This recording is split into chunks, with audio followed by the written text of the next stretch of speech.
Hello friends, welcome back to food Tadka. पावसाळा जसा सुरू होतो तसा पावसाळी भाज्या यायला सुरुवात होते. त्यातलीच कटुरली ही एक भाजी. सकाळच्या बाजारात छान अशी फ्रेश कटुरली मिळाली होती. म्हटलं कटुरलीचीच रेसिपीज बनवूया. आणि मग त्या रेसिपीज तुम्हाला तर दाखवायलाच हव्यात ना. चला तर मग आज बघूया ह्या कटुरल्यांच्या 2 रेसिपीज. त्यासाठी सर्वात आधी मी कटुरली छान धुवून घेतली होती. त्यानंतर त्यांना अशा बारीक बारीक स्लाइसमध्ये कट करून घेतली. एका कढईमध्ये 1 पळी तेल घातलं आणि कढई पकडणे उचलून अशी गोल फिरवून घेतली, जेणेकरून संपूर्ण कढईला तेल लागेल आणि आपण कटुरली टाकू तेव्हा ती चिटकणार नाहीत. आणि मग आपण जी धुवून स्वच्छ केलेली कटुरली होती कापलेली, ती कटुरली मी यामध्ये टाकून दिलीत. त्यांना आता एकदा हलवून संपूर्ण तेलामध्ये यांना कोट करून घेऊया आणि त्यानंतर यावर झाकण ठेवून पाणी ठेवून याला वाफ आणण्यासाठी म्हणजेच तेलात वाफ आणण्यासाठी ठेवून देऊया. 2 मिनिट झाली आहे आणि आता आपण एकदा आपली कटुरली चेक करूया. खाली काही चिकटू नये म्हणून एकदा कटुरली मिक्स करून घेतली. आपली कटुरली जे आहे ते हाफच कुक झाले, त्यामुळे अजून कुक करण्यासाठी पुढची 2 मिनिटं अजून आपण याला कुक होण्यासाठी ठेवून देऊया. आता मी इथे तव्यावर 2 ते 3 मिरच्या भाजून घेतेय. आता ह्या मिरच्या मी कशासाठी भाजते त्यासाठी शेवटपर्यंत व्हिडिओ बघा. आता पुढची 5-6 मिनिटं झाली तर आपण कटुरली चेक करूया आपली.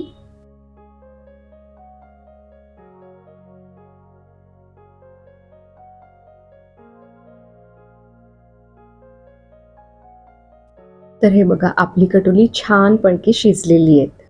आता यातली काही कटुरली मी एका प्लेटमध्ये काढून ठेवली आहेत. आता ही का काढून ठेवली आहे हे तुम्हाला पुढे कळेलच, त्यामुळे स्किप करू नका.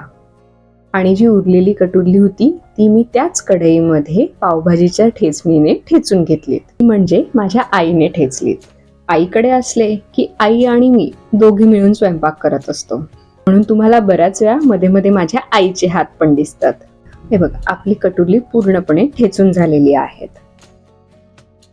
आता एका कढईमध्ये 1 टेबलस्पून तेल घातलंय, त्यामध्ये 1 टेबलस्पून जिरा टाकलाय, त्याच्यासोबतच 1 टेबलस्पून लसूण, ठेचलेला लसूण घातलाय, थोडीशी शेंगदाणे घातली आहेत आणि यांना आपण 1 मिनिटासाठी छान परतून घेऊया. त्यानंतर यामध्ये मिरचीचा ठेचा म्हणजे मिरच्या ठेचून घातल्या. आता आपण ज्या तव्यावर भाजत होतो त्या या मिरच्या नाहीत बरं, नाही तर तुम्हाला वाटायचं की त्याच ह्या मिरच्या आहेत. 1 मिनिटासाठी मिरची पण छान परतून झाल्यानंतर यामध्ये मी एक मोठा कापलेला कांदा टाकलेला आहे. आता ह्या कांद्याला पण आपल्याला छान परतून घ्यायचं आहे. अगदी गोल्डन ब्राऊन नाही करायचंय, त्याचा कच्चापणा गेला आणि हलकासा पिंक कलर येईपर्यंत परतायचा आहे. आपला कांदा परतला गेला आहे तर त्यामध्ये मी टाकली आहे 1 टीस्पून हळद आणि त्यानंतर वाफवून ठेचलेली कटुरली आपण यामध्ये घालणार आहोत. आता याला एकदा छानपैकी सर्व मिक्सरमध्ये मिक्स करून घेऊया.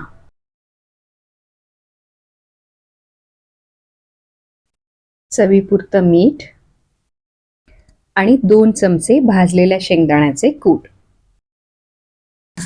आता हे सर्व एकदा छानपैकी मिक्स करून घेऊयात.